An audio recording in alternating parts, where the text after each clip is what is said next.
ono što je meni bio jako veliki šok vezano za aktualnu vlast u Makedoniji, jeste koliko su oni bili spremni daleko da idu.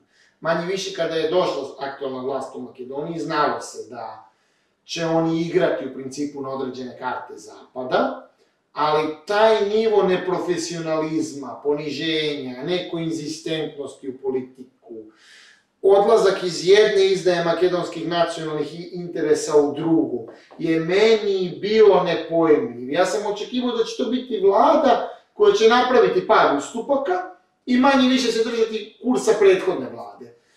Ali u slučaju ove sadašnje vlasti u Makedoniji, oni su po svakom od aspekata koji su ključni za makedonski narod napravili ustupak, čak su umeli da prave kontradiktorne ustupke, da jedno obećaju Grcima, drugo Bugarima, treće Albancima, da naprave nešto što njima ni samima nije jasno.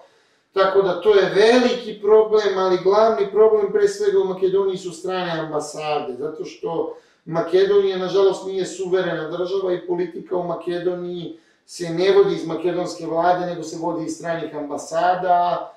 Političari u Makedoniji su na neki način samo neki vid, mislim, govorimo o ovoj aktualnoj vlasti, neki vid kolonijalne uprave. I onda kada ste vi kolonijalna uprava, vama da bi vas nagradili, dopuste vam razne korupcione radnje, dopuste vas... I nije dobro čak ni da ste previše pametni, potrebno je da bude neko ko je glup, ko će vas sluša. I to se nažalost desilo i to je stvarno jako tužno.